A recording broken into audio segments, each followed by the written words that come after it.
Hi. God, I ate a lot of that. Welcome back to Beauty and Bee Movies with me, Pale Kale. I'm fighting for my life. Welcome back to Beauty and Bee Movies with me, Pale Kale. Yeah, me and Beauty and Bee Movies. Sick. Today we're going to be talking about the 1981 comedy horror Saturday the 14th. You've heard of Friday the 13th? Get ready for Saturday the 14th. Just when you thought it was safe to look at the calendar again. I think that was the tagline for this movie, and after watching this movie, I think it's safe to look at the calendar. So, contrary to the title, to what I was assuming, and to what a lot of other people apparently thought, this movie is not a parody of 80s slashers or of Friday the 13th, the classic that, you know, the OG, we love her, even though, quite frankly, the third one I like better than both the first two Fridays. And I know that's jail, and I know that probably no one will agree with me, but I really love Friday the 13th Part 3, and I think it deserves more recognition, and that there should be more love for it in the world. So this movie is not exactly like what Scary Movie was to Scream, as is this movie to Friday the 13th. Did that sentence make sense? I probably didn't, but I'm in good company because neither does this movie. This movie actually parodies the horror movies. They're kind of like Universal monster movies. It kind of parodies like Dracula, Frankenstein, Creature from the Black Lagoon. A lot of the movies, like the horror movies from like the 30s, 40s, 50s kind of genre. You know, the OGs. The real ones. I'm not a huge fan of those, to be honest with you. I know that probably seems crazy because I'm me. I mean, you can probably tell from what I review usually, but I'm kind of a slasher, y'all. By kind of, I mean 100%. Slashers are my favorite. This is not a slasher, though. It's a comedy horror. It's actually rated PG. So if you're somebody who likes my videos, but you do not like spooky, scary skeletons, and you don't like horror, this is the video for you, my friend. You have found it. So congratulations. I do want to take this time to thank YouTube commenter Grim Bunny 81 for recommending this movie to me. It was quite the journey. I would love to see more recommendations. Please drop them in the comments below. If you have a movie you're dying for me to review, I'll at least take a look at it. No guarantees that I will do it, especially if there's animal death in it. I know that sounds like what the fuck? You're reviewing people dying. Animals, I can't do it, man. I know I've said it before, but I realize I'm a hypocrite because Halloween is literally my favorite movie and a dog does die in that movie. So I know I'm a hypocrite, but listen. The older I get, the less I want to see. I mean, I never wanted to see animals die. The less I want to see that, the further I get into horror, it's too much for me. There's never a reason that an animal needs to die in a movie. If the movie has animal death in it, probably not gonna review it. The first thing I do when I go into watching a horror movie, I Google, does an animal die in this movie? There's a lovely website called doesthedogdie.com where they kind of talk about every movie ever and tell you if a dog dies in it, and they have other animals listed too. I always fucking check that website. So please leave any requests down below. I will get to them. I'll at least take a look at them, and you may or may not see your favorite B movies getting reviewed in a video by little old me. If you're curious to know what I'm using on my face, it will be listed in the description box down below. To be completely upfront right now, I know usually my makeup, I'll try to kind of tie it in with the movie, like, oh, like there was a lot of, I don't know, I try to tie them in together, right? I try to make it make sense. Like with Prom Night, I was like, oh, I'll do like a big blue 80s eye, because 80s. Strangeland, I did kind of a 90s inspired look. This one has literally nothing to do with the movie. I could have done like a vampire thing, but I feel like that's a little too easy. It's a little too easy for me. Just put on a red lip and you're done. So I did this kind of like berry toned eye with like the bright blue. I don't know, I think it's really cool actually. I really like how it turned out. Let me know what you think down below, and without further ado, let's get into Saturday the 14th. Cool! Hello! Jump scare alert. Tired today, but we're gonna power through and we're gonna talk about this movie because it is one of the dumbest fucking movies I've ever watched. I just want to prime my face. Cool, let's talk about Saturday the 14th. We open the film with a very cartoonish title sequence and music that sounds like it would play in a Donkey Kong boss level.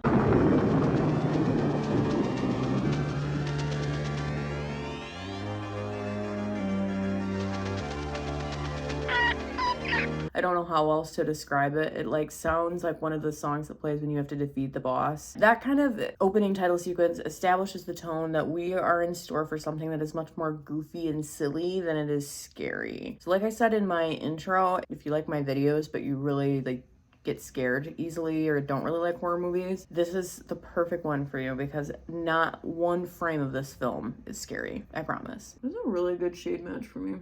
This is not Natasha Denona, but in the actual correct shade, and it really matches my skin well. Like, look at how seamlessly it blends into my neck. That's a really good shade match. So we quickly meet our vampire couple, Waldemar and Yolanda, who are just dying to get into this, like, dilapidated house. Ha ha ha. Dying because they're vampires. These two are vampires. They really want to live in this, like, kind of rundown old house. They're like, this is our fucking jam, dude. There were two things that were distracting me throughout this scene as they're talking to this realtor lady. Number one, Yolanda is beautiful. I don't know who this actress is. I tried to look her up and nothing really came up. Like, she doesn't have her own Wikipedia page, so I don't know how much acting she did, but she doesn't have a Wikipedia page, so I couldn't find her. Second thing that I could not help but think about, that's George Bluth, like from Arrested Development. The dad, that's George Bluth. The whole movie, I just kept thinking, I can't believe this guy is gonna be in Arrested Development. Like, it's just funny. His character is so fucking cheesy and goofy in this movie that it really made me laugh. Anyway, I'm gonna blend out foundation on my forehead.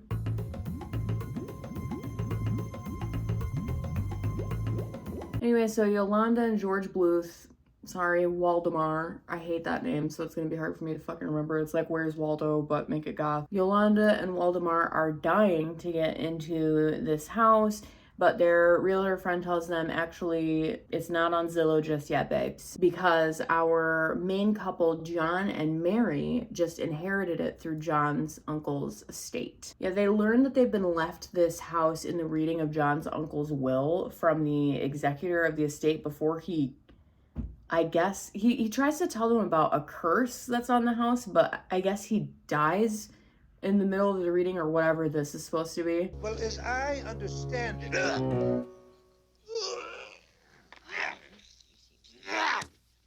we've inherited a house with a curse. So, okay. I guess he's dead now, R.I.P. John, Mary, and their two kids, Debbie and Billy, all move into their new house while the vampires just stand there and watch, I guess. I feel like if I was rolling up to my new house and there's just two people standing outside dressed like fucking Dracula, I would be like, hey guys, what's going on? Like, I'm your new neighbor. Like, I would assume they're my neighbors or something. I'd be like, hey, like, you know, I'm Kayla, what's up? They just kind of walk in and they're like, oh, this is our new home, ha ha ha ha. And they walk into the house and just leave the vampires on the lawn. I don't know why I got hung up on this. It's super unimportant. It was just funny to me that the vampires are already standing at their house talking to the realtor and then they just roll up. Like, it's fucking weird. Anyway, our family kind of goes into the house, checks out their new digs. Debbie's not really feeling it. She's the teenage daughter. I think it looks cool personally, but Debbie disagrees. It's this place. It's creepy. She would hate my house then. There's a velvet skull in every room. There's a skull right there. I mean, these back here. My little skeletons. So we learned pretty quickly that Billy, he's the younger kid. He's like a boy genius.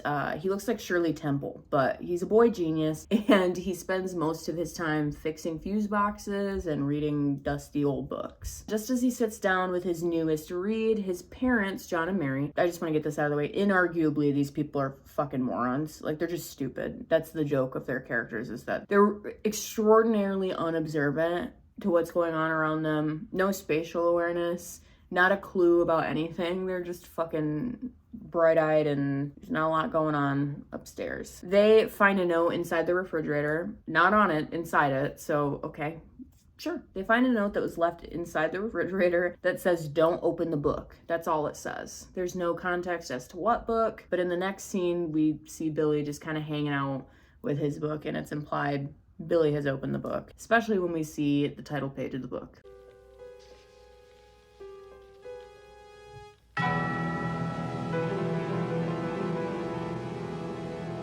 I'm gonna just start kind of laying down my concealer. Like how chubby this concealer wand is. I don't know if you can see that. This is that new Sephora collection. Well, it's not new anymore, but it's the Sephora collection Best Skin Ever concealer.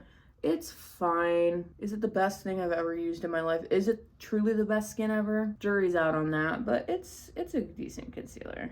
I just really like the wand to it. Okay, I mean, you know, the shade is pretty decent. One thing that kind of pisses me off about the Sephora collection complexion products, they have like olive toned foundations, but not concealers. Like Diva, doesn't make any sense. Skinny little bitch. So as Shirley Temple, I'm sorry, Billy, as Billy starts reading this book, the monsters that are on the pages of the book just start coming to life. Like every time he turns the page, they come to life. And we get some pretty colorful characters here. We get this guy who looks like the love child of Donkey from Shrek and Gary the Snail from SpongeBob. We get this guy who's clearly meant to be like a zombie or a mummy. I think he's a mummy. I don't know. We don't really get a good look at him, honestly, but I think he's supposed to be a mummy. And then we get this guy who's in a really cheap, it's clearly just a guy in a werewolf costume. You can even see in his eye holes, you can see his actual skin color, meaning that the makeup team didn't care enough to paint him gray. So that's fun. Literally could have just painted his face gray with like face paint. It probably would have taken them, I don't know, like a minute and a half or something to just do a quick paint so that you can't see the underside of his eye through the mask. But they were like, nah, he's good. Dude, what the fuck? Who was asleep on this set? Multiple people, I think.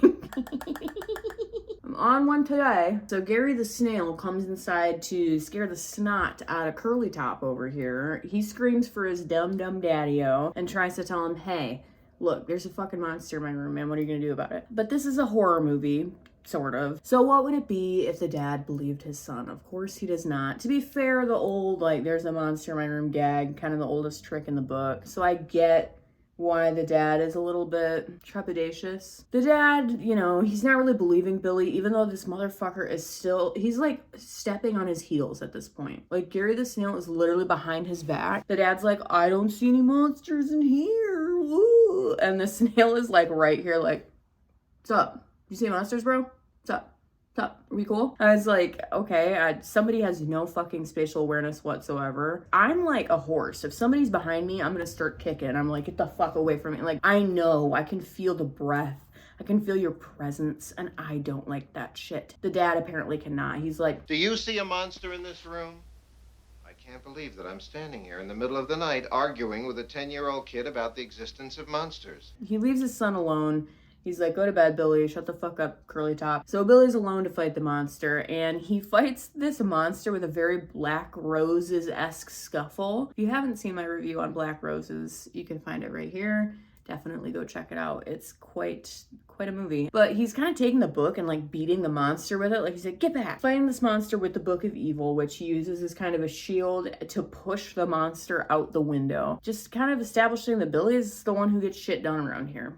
He wears the pants in this family, he's the big cheese, and everybody else is kind of useless, to be honest. So the monster, you know, falls splat onto the ground and I guess is presumably dead. We don't see him again, I don't think, in this movie, so I guess he's dead. Side note, the monster laying on the ground like this really reminds me of being like 22 and going to parties. I was always the one who got way too turnt.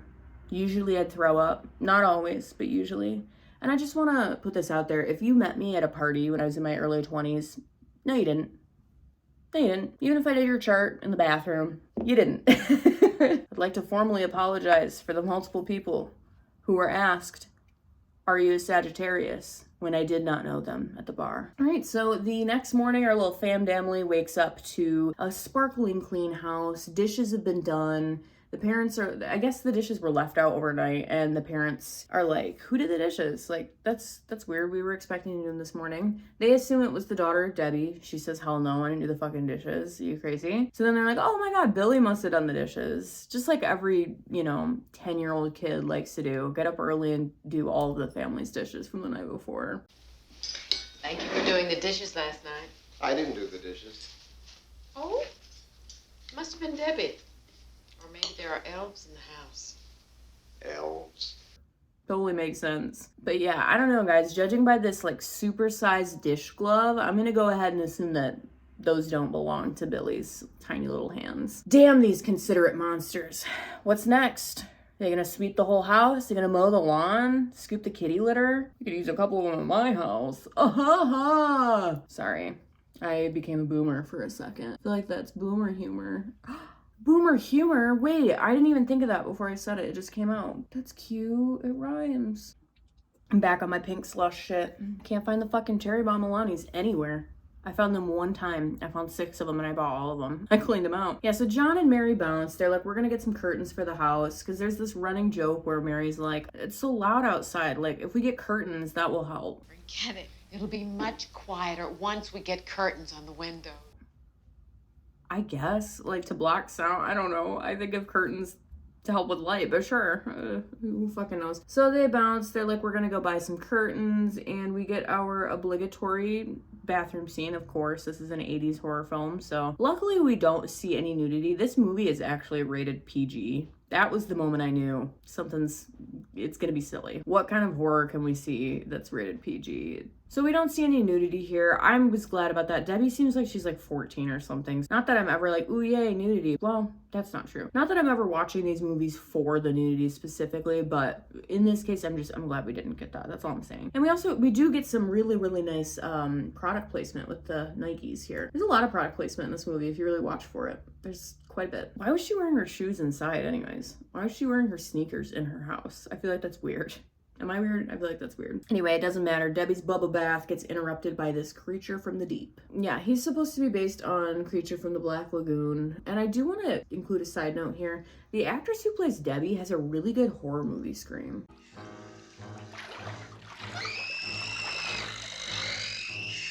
I actually feel like she's a pretty decent actress, especially for this movie. The kids, like, I think because the adult acting in this film is so bad, it makes the kids acting look like incredible. So good for them, you know? What a win. Okay, I think this is how I want the brows to look. They're a little different today because I used this micro stroke pencil instead of my pomade. I use a little pomade, but you know, I can't get ready without my Anastasia Dip Brow Pomade. This is like, she's the goat. She is the goat. Debbie skedaddles, obviously, right? She's running from the monster. She's like, I'm getting the fuck out of here. She runs over to Billy and she's like, help me.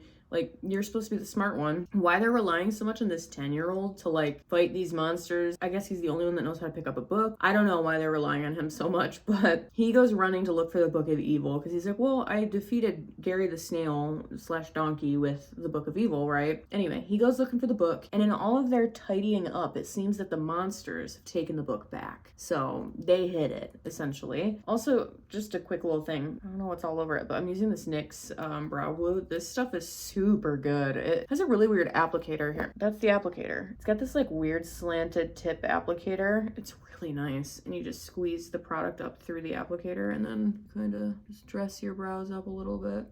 And she holds, holy shit, does this brow glue hold? As it sounds like brow glue, it's definitely got a nice strong hold to it.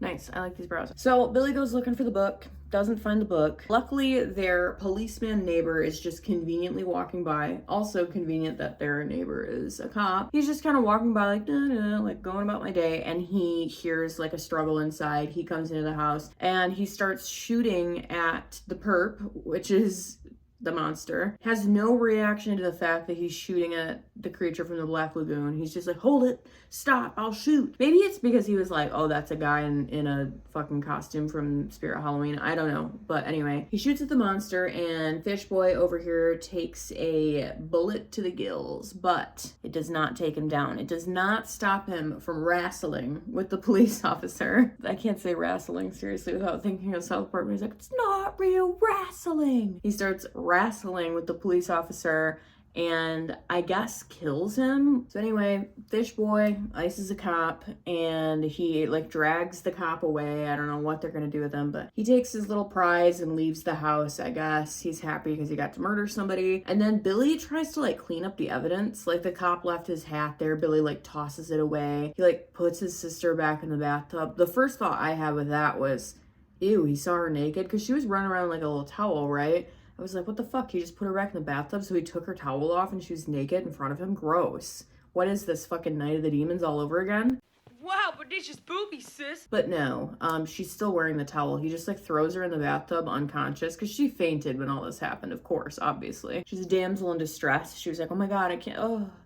apparently didn't wake up at all to her 10-year-old brother dragging her upstairs and putting her in a tub of water. Sure. Really can't question anything about this movie. You just kind of, it's like improv, right? Where you gotta be like, yes, and. You can't question it because none of it makes any sense. So Billy's trying to like cover everything up. I guess he thinks he's gonna get in trouble for all of this. He's like, oh my God, my parents are gonna assume this is all my fault. So he starts covering everything up, throws his sister back in the tub, you know. His parents come home, he's just chilling with the book. He's like, hey, what's up? What are you talking about? Everything's good, everything's cool. So obviously there's like weird stuff going on in this house, right? I think we've established that with all the monsters showing up and just like doing their thing. They also, this is like a weird thing, but their TV only plays episodes of The Twilight Zone for some reason, which Debbie like hates it. She's like, it's creepy. But honestly, I'd be fine with that. Especially if it's that episode, the one where she's locked in a store overnight. I'm not gonna reveal the ending of that. I don't want to spoil something that came out like 70 years ago, but that one's one of my, it's called The After Hours. That one's one of my favorites. Oh, I love the one where the lady is like Cleopatra or whatever, cunty. She uses the beetles to like give her life force. She like sucks the soul out of men. Oh, love that. I know I just said I wasn't gonna spoil the first one, and then I spoiled the second one, but hey. Anyway, John and Mary don't seem to notice any of the weirdness that's going on, obviously. You know, Mary is just vibing. She's like, actually, we're gonna have a party here. We're gonna have a party on Saturday. And then she says the name of the movie in the movie. Saturday night? The 13th. Mom, Friday's the 13th. Saturday the 14th. John over here, he is too busy making the world's tallest sandwich. This entire scene is just him stacking various meats and cheeses on top of each other, and I'm like, who is this motherfucker, Scooby-Doo? Like, who the fuck's eating this sandwich? My mouth would not be big enough to fit that thing in my mouth. What? My mouth wouldn't be big enough to eat that sandwich, but apparently John's is, and oh my God, he actually puts peanut butter on it too. That's fucked up. By the way, I know usually I do like, oh, this makeup is like corresponds somehow with the movie. This doesn't. I'm doing a random look today. I didn't want to feel fenced in. I was like, let's do something a little bit different. I just felt like doing whatever I want.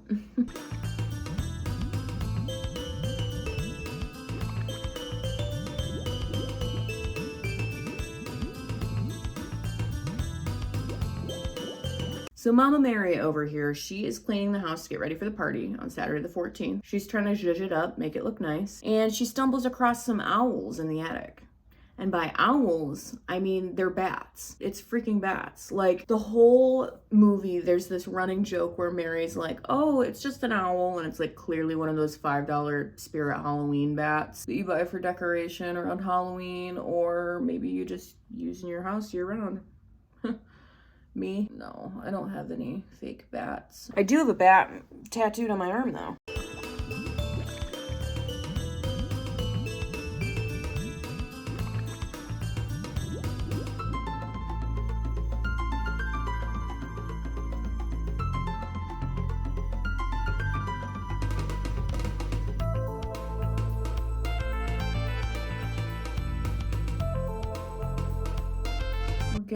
We're getting there.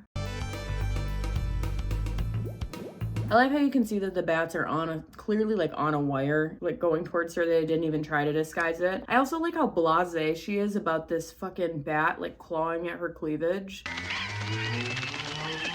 Hey, take it easy. So Mary gets attacked by the bats in a very The Birds-esque fashion. I kind of saw what they were trying to do there. And in the background, we see George Bluth just kind of, remember he's the vampire, Voldemort, whatever. He's just kind of standing there watching. And after her attack, Mary scurries away, or whatever this is. Go on. I won't let them hurt you now. Go on, my darling. Take a little nap. What the fuck are we watching? What is this? Honestly, the first time through, I was like so entertained by what was happening that I didn't even really think about it. But the second time I was like, okay, but what are we watching really? Like, what is this?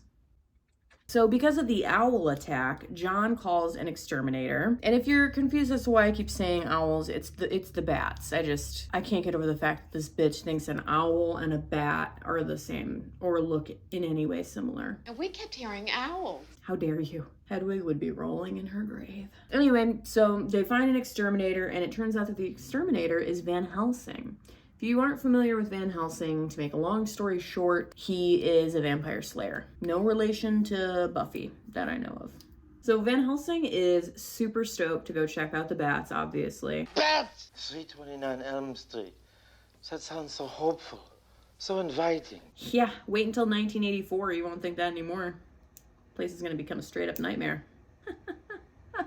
I think I'm hilarious. We're gonna mix it up a little bit. Add a little blue to the equation.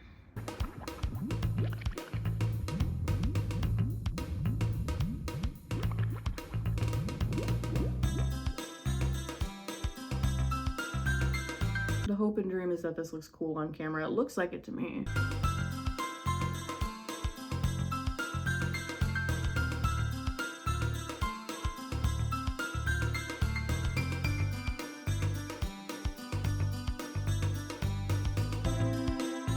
So Van Helsing shows up to the house and he starts asking your run-of-the-mill, exterminator questions like you do. Do you have any old books? Any very old books?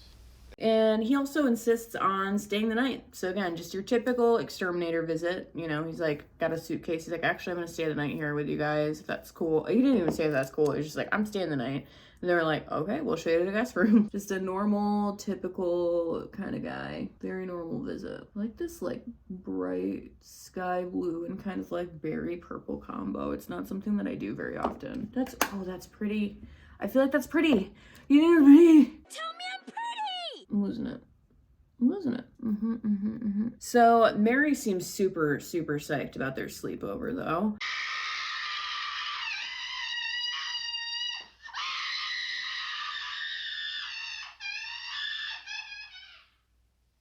Oh, this must be your charming wife. I laughed so fucking hard at this part the first time that I watched, actually the second time too, because it was such a random crash out that had nothing to do with anything else that was going on. So honestly, same, Mary. Very relatable. This is the Sephora collection, the cream eyeshadow stick. But with any eyeshadow stick, you gotta be careful about layering it because the way that they set, if you do a bunch of layers of it to kind of re-brighten it up, it'll start getting really crumbly and crackly. So you gotta be careful if you're gonna layer cream shadow. Anyway, so Debbie pulls a roast out of the fridge to get dinner started for them. And by roast, of course, I mean a severed head. If it's a severed head,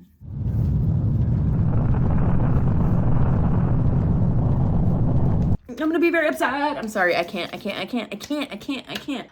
not say that. If it's a severed head, I'll be very upset. This severed head is courtesy of the policeman's death earlier, so I guess he got murdered. Monster dragged him away. Apparently they beheaded him because that wasn't the cause of death. So apparently post-mortem, they took the head off, they wrapped it up in some paper, they saved it for a rainy day. They took the roast, the actual roast that was in the fridge for their dinner, they took it out of the fridge, did a little swapsies, put the severed head in the paper in the fridge, closed the fridge door, and left. All to fuck with these people, I guess.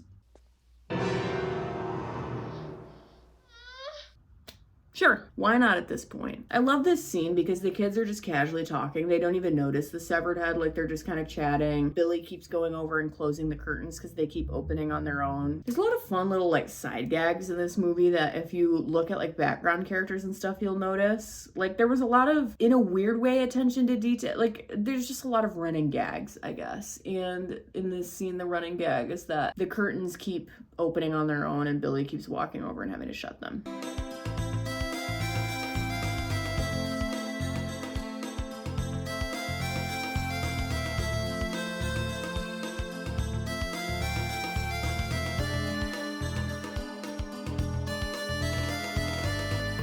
Yeah, I don't know if I've really gone into it yet, but there's something going on with Mary. There's something about Mary. I wonder if I'm pregnant. Oh, for sure, yeah. If there's anything I know about pregnant people, they all have fang bite marks in the side of their neck, an intense allergy to sunlight all of a sudden, and an irrepressible urge to bite their husbands for no reason. Sweetheart, have a taste. You'll love it. Debbie used a lot of garlic. No, darling, keep it away. Definitely pregnant. I was thinking the same thing. This right, her teeth are gonna start looking like mine pretty soon. Get it? Because I got these little fangs here. I'm just gonna quickly throw on some eyeliner under my eyes here.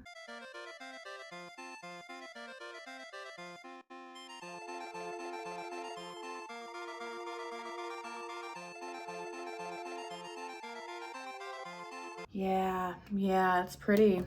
I love purple with brown eyes. I feel like it's such a good color combo. Elite color combo.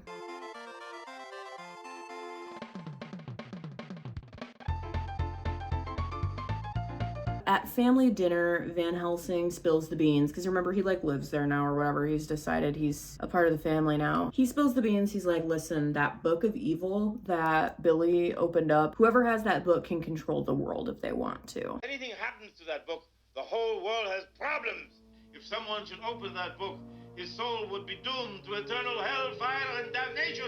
So I guess like everybody wants the book. Like the vampires want the book, Van Helsing wants the book, everybody wants this book, right? John couldn't care less about the book though. He's got real estate on his mind. All of that evil is loose here, in this house. Well, I guess it's time to sell the house.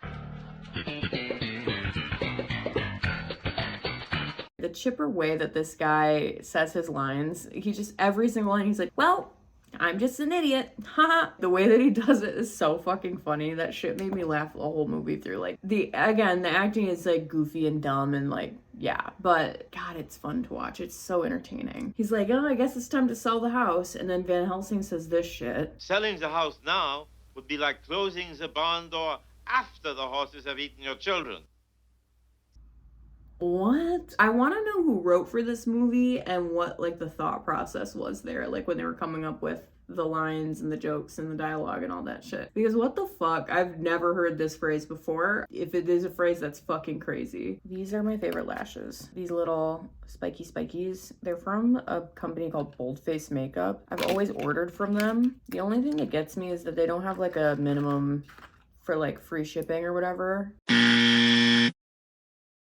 So for whatever reason, Billy is tasked with looking for the book. For some reason, throughout this whole movie, they really rely on this child to do all these important tasks. And they always follow it up with like, oh, well, Billy's the smart one. It's like, Lil Bro is 10 years old. Why are you relying on him so much? He could be fucking Lil Debbie. Not that Debbie, not teenage Debbie. I'm talking Lil Debbie. If you just throw a bonnet on him, looks just like Lil Debbie. Lil Debbie wasn't like hawking her wares though, right? She's the mascot. She's not like a Girl Scout where she's selling the little cakes and shit. She's the mascot. She's not like walking out throwing fucking cosmic brownies at people. Like, here, take it. Like, she's not doing that. Not that Girl Scouts do that, but they could, honestly. I fucking love Girl Scout cookies, dude. Those tag-alongs, or they call them peanut butter patties. Is tag-alongs like not an appropriate name for it or something? I don't know. I can fuck up a couple boxes of those by myself. I just feel like with me, I can't ever promise that the conversation isn't gonna turn to snacks. Let's carve our face like a jack-o'-lantern, shall we? Boop, boop, boop, boop, boop, ba-doop, ba-doop, ba-doop, boop, boop, boop, ba-doop. Cool. Keep talking about this little kid who has to do all this fucking shit. Yeah, so this kid who is literally 10 years old, they're like, hey, you can handle this, right? Like, go look for the book. They think he has it or it's like he lost it or something, but remember, he went to look for the book under his pillow because that's where he was keeping it and it was gone. After the monsters cleaned his room or whatever, he's like, oh fuck, book's gone. So I don't know why they're like hell-bent on Billy finding it, why no one else can help him, but sure. I guess because they all gotta get ready for this party, right? So that night, while the family they're just little snoozing Susans in their house, you know, sleeping in their rooms, we got our vampire couple, Waldemar and Yolanda, are outside plotting on how they're gonna get the book, because they also want the book. Everybody wants it. They want this book like a drunk person wants Taco Bell at 3 in the morning. Like, they want this book. It's the hot commodity right now. Sorry, the geese are going crazy out there again. They're all fighting again. I think it's a little political too. There's one goose that seems like a dictator. Like, he's screaming at all the other geese. He's like, get your asses down here. And they're like, we don't want to fucking listen to you anymore. I think there's gonna be like a Caesar moment with the geese. I think the geese are gonna plot against the fucking head goose that just like sits on the roof and yells at the other ones. I think they're gonna stab him like Caesar. He had it coming, man. Not Caesar, the goose. I don't know anything about Caesar. Anyway, I cannot stay on topic today to save my fucking life. Sun keeps coming out anyways, so. Anyway, so our vampire friends, Yolanda and Waldemar, they're kind of plotting how they're gonna get into the house. There's this whole side plot with Yolanda thinking that Waldemar has like a thing for Mary, the mom. She's like, you're fucking into this bitch and I'm mad about it. She's like jealous or something. I guess he cheated on her at one point. You're starting to like that woman, aren't you? She's hundreds of years too young for me. I'd like to take a look at her neck. Seems kind of a weird thing to include in a PG movie, but sure. It's not super important, but I did have to mention this scene so that we could all watch Jeffrey Tambor turn into a bat. We'll talk about this when I get back. I'm going with you. I wish I'd never learned to do this. It's so unattractive. We had to see that, obviously. Oh, we also get to see what the monsters are up to in the middle of the night, so I feel like that's kind of fun, you know? I feel like this movie was just like a fever dream. Somebody got really high, somebody like ate too many edibles, got super high and came up with this. So the family's getting ready for the party with some lovely Doritos product placement and all of the essentials. Yeah. No, I am from the liquor store. You called last night? Yeah? Potato chips, club soda, onion dip, Streisand records? Yeah, come in. So as they're getting ready for the party, you know, the kids have been trying to leave. They're like, we want to get out of here. We're scared. They think the world's going to end. I guess Van Helsing is like, yeah, Saturday the 14th, that's when the world is going to end. I guess it said that in the Book of Evil in the beginning of the movie. I don't think I mentioned that, but whatever. Anyway, the kids keep trying to leave the house because they're scared, but every time they open the door, there's like this storm outside and they can't leave. So now the family's trapped inside, and so is this like 28-year-old man who delivered all of the party essentials, the chips, the dip, the Streisand records. He's trapped in the house as well. He doesn't seem to be upset about it. He's just like staring at Debbie the whole time and like following her around.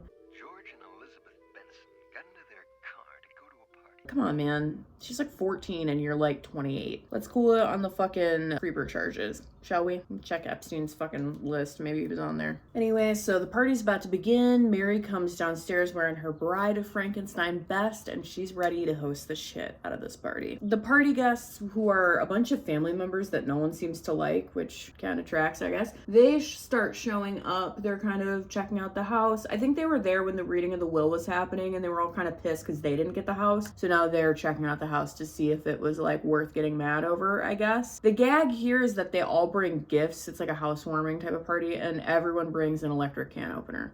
Aunt Lucille. Uncle Bert. This is a little something from all of us, an electric can opener. Brought you a little something.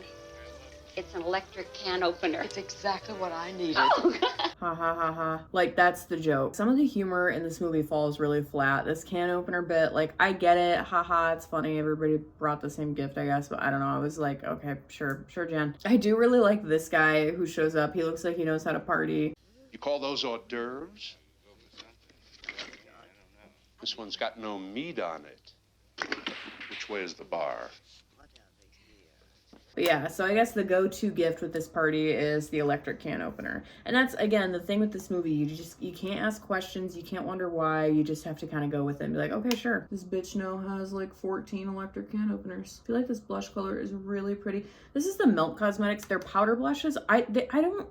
They've been discontinuing things, and I don't really like it. Like, they discontinued the nude matte lipstick. It's called Nude, just N-O-O-D, nude, like a noodle. They discontinued that, I think, which pisses me off because it's like my favorite lipstick, or one of them. And I have like a little nub left. I can't find anything that comes close to it. It's like the perfect concealer lip. Perfect for kind of adding dimension to the lips. Perfect for that. This is their Honey Thief powder blush. You can see I've hit pan on it. It's like the perfect peachy neutral color. They don't make it. They make it in a cream now, but sometimes I just want to rock a powder blush. And I don't want to feel bad about that. Anyway, let's continue with the film. So there's no time to think about the electric can opener because next we get my absolute favorite part of the movie and perhaps my favorite line read in all of cinema history. I'm not fucking kidding. I'm just gonna play the clip for you because Van Helsing, I guess, has been elected to be the bartender at this party. Again, what the fuck's happening? Why is he making drinks? The world's supposed to end. Why are they even having a party? I guess he wanted like positive energy as the world ends. I don't fucking know. But what I do know is this line read that the guy who plays Van Helsing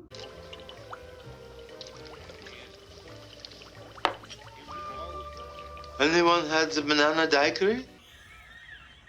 And I know what you're thinking, Kale, it's actually not really that funny. It's just like a guy saying a silly line in a silly accent. I think that I was just like, this day I really needed to laugh.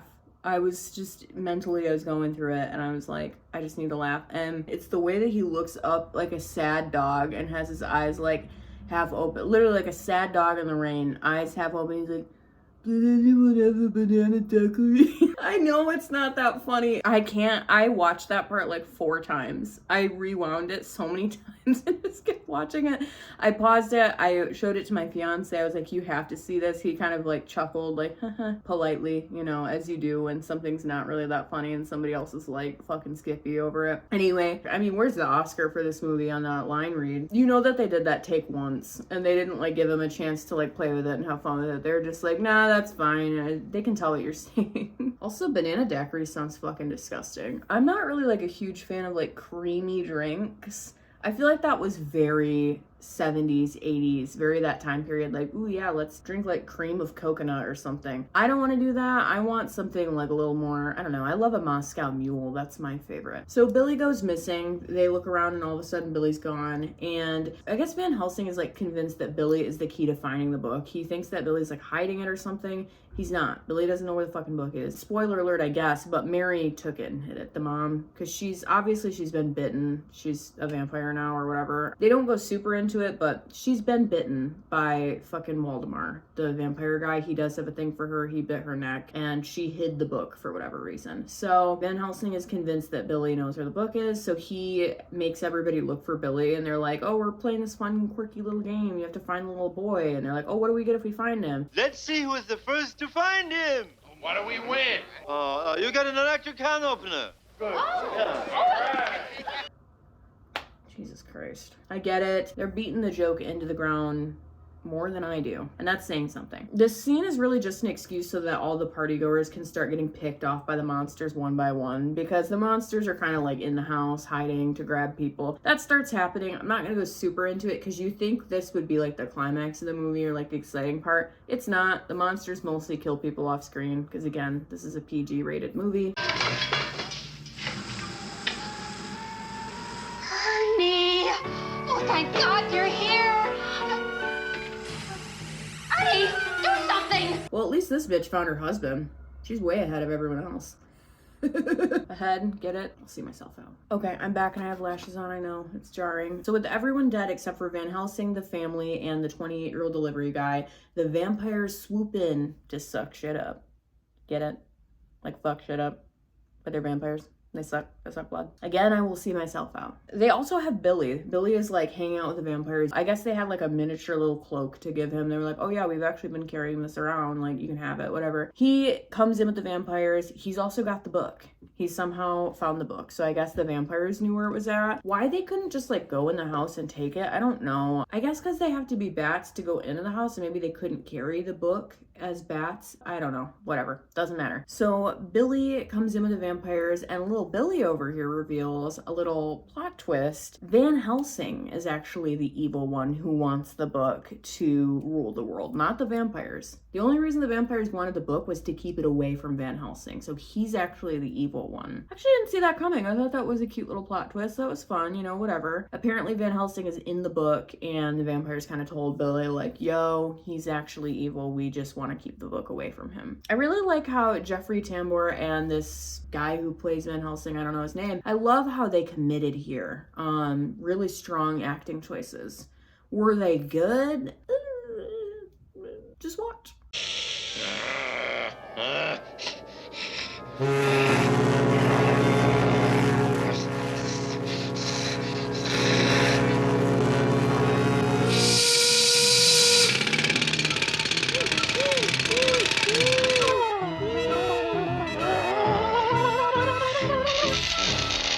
The acting is so bad, but so good. It's horrible, but I love it so much. It makes me so happy and brings me so much joy because while these acting choices may not have been the best, they were strong. Yeah, it sucks, but it's grand. It sucks grandly. They were swinging big with some of these acting choices. Van Helsing and the vampires are fighting in their own creative kind of way, and their monsters are surrounding them, and everything's really chaotic. I mean, at least John is keeping his positive energy for the family.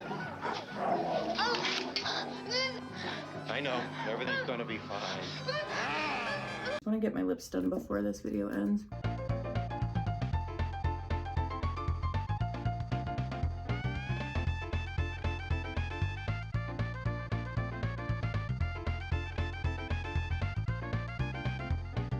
This look turned out really pretty. Holy shit. I really like it. Anyway, so we learn from the lines in post that they're fighting. Billy's like trying to beat Van Helsing away with the book. He's like trying to kill him. I guess he does. I guess Van Helsing dies or like ceases to exist.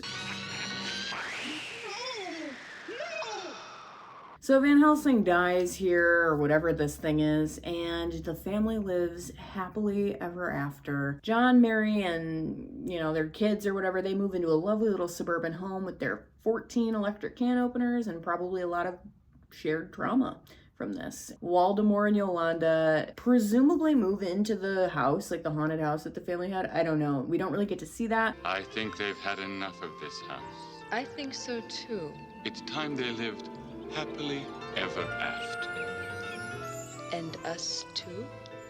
Of course, darling. That's where the movie ends. Hey man, I'm just the messenger. I didn't write it. All right, friends, so that is Saturday the 14th. What did we think? It was very different from what I was expecting. When I saw the recommendation for this video, I figured like, oh, okay, it'll be a spoof of like Friday the 13th and other 80s slasher movies. The spoof part was correct, but it was more of a spoof of the old like Universal monster movies and kind of like horror films from like the 30s, 40s, and 50s, which I thought was interesting. And that all being said, this very well may be the dumbest thing I've ever watched, or at least one of the dumbest things I've ever watched. I don't even know how to describe the level of stupid. But before I really get into this, I mean, this is a 1 pumpkin, right? Out of my rating, this is definitely the lowest one. But that being said, I really loved it. Kind of a Chopping Mall situation, right? Where like Chopping Mall was, yeah, it was bad, but it was like so bad it's good. Which is something I love about B movies. A lot of them are like that, right? They're so stupid that you fall in love with them for being dumb and low budget and badly acted and campy and fun. That was very much this one. I know if you watched Killer Clowns, my review on Killer Clowns from Outer Space, you're probably thinking, why didn't you feel that way about that one? Couldn't tell you. I just didn't like it. Sorry. I'm just really expecting a lot of people to be pissed that I didn't like that movie. Anyways, it's kind of a Chopping Mall situation where it's so bad it's good. To be fair, Chopping Mall was definitely a lot better than this movie, hence the I think I gave it 2.5 pumpkins for that movie. This one only gets 1. I will say I laughed so hard at this one. Just complete and utter chaos. We all know how I felt about some of the line reads in this. The characterizations were strong character choices. Sometimes it paid off, sometimes it didn't. Most of the time it did not. Most of the jokes, if not all of them, were incredibly stupid. The monsters looked horrible. I mean, like I said earlier, they didn't even care enough to paint that guy's face under his mask. The story barely made any sense. Also, not one iota of this movie was even remotely scary. I know it's meant to be funny and silly, haha fun time, but at the same time, sometimes, you know, I mean, at the end of the day, this is supposed to be horror, and I do want some horror. To be fair, this is a comedy horror, but like, it was really heavy-handed in their attempt at comedy and very, very light when it came to the horror. And I could have used a little more scares, a little more spookiness. I don't know if you can tell. Kind of a spooky gal. I'm something of a spooky gal myself. All those things being said, that's kind of the point. It's not really meant to be good. It's not really meant to be scary. It's meant to be silly, stupid, parody time. I mean, honestly, in a way, I think you could argue that this movie is really ahead of its time. 1981, I don't feel like they were doing a bunch of parodies of horror movies yet. It's very like the precursor to Scary Movie, I feel. Like it's a 1981 version of Scary Movie, except Scary Movie is a lot funnier. It was dumb fun and I enjoyed it all the way through. I'm rating it low because objectively this movie is bad. If you don't believe me, read some of the reviews.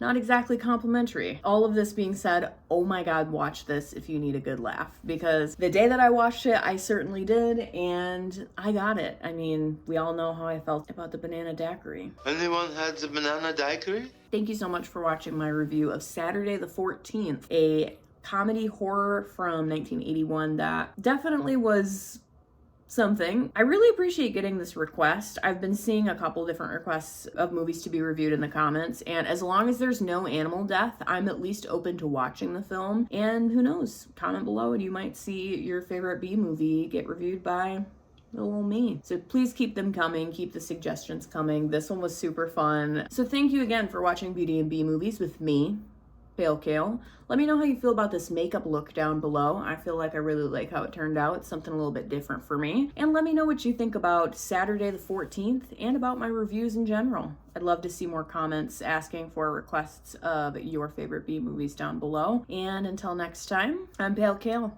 Thank you for watching. I'll see you later. Bye.